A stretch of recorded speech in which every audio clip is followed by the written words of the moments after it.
They say you need an ocean to be a fisherman, but I never believed that. I live in a town cradled by rolling hills and endless fields, a place where the closest thing to a sea is the vast blue sky above. And that was my ocean, my grandfather, a man whose stories were saltier than any sea breeze, used to talk about the mythical cloud sardine. He said they swam in the currents of the upper air, their scales shimmering with starlight, and that catching one could heal any sorrow. He left me his fishing rod, old and rusted, but to me it was a key to a world no one else could see. So, I became a fisherman of the sky. Every day, after school, while other kids were kicking a ball around, I'd be on the highest hill, casting my line into the boundless blue. My friends would laugh, calling me the sky dreamer. "You can't catch fish in the air, you silly goose," they'd shout. But I didn't mind. I wasn't just fishing for fish. I was fishing for a feeling, for a piece of my grandfather's magic. I'd bait my hook with a fluffy piece of cotton, imagining it was the perfect lure for a creature made of cloud and light. Days turned into weeks, weeks into months. My arms grew tired from casting, and my heart sometimes felt as empty as my fishing basket. The sky offered nothing but wind and the occasional bird that would curiously circle my line. Doubt began to creep in, a quiet little voice whispering that maybe my friends were right, that I was just a boy chasing a ghost story. But then I'd remember the look in my grandfather's eyes when he told the tale, a twinkle of absolute certainty. He believed, and so I had to believe too.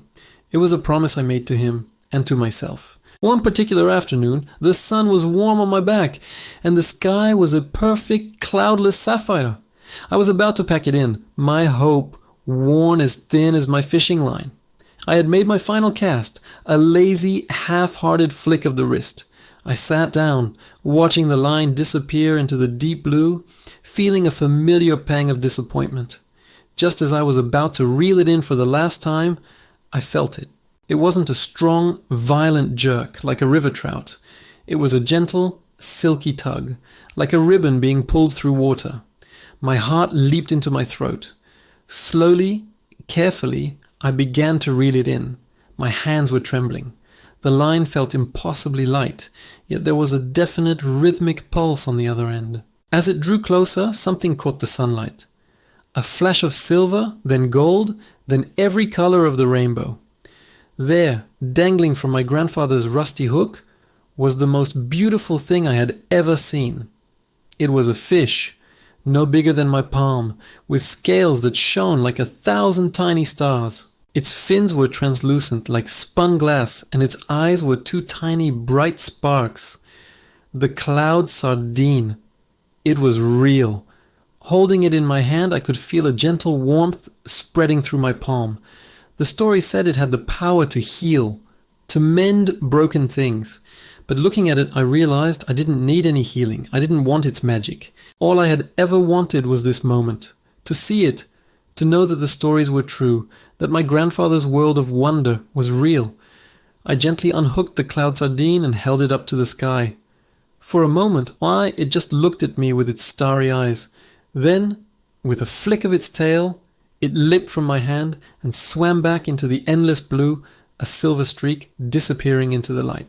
It left no magic potion, no granted wishes, just the incredible, heart-stopping magic of that single, perfect moment. On that day, in my little town with no sea, I was the greatest fisherman in the world. Thanks so much for listening to my story. If you enjoyed this little bit of magic, please hit that like button and subscribe for more adventures. It means the world to me. See you next time.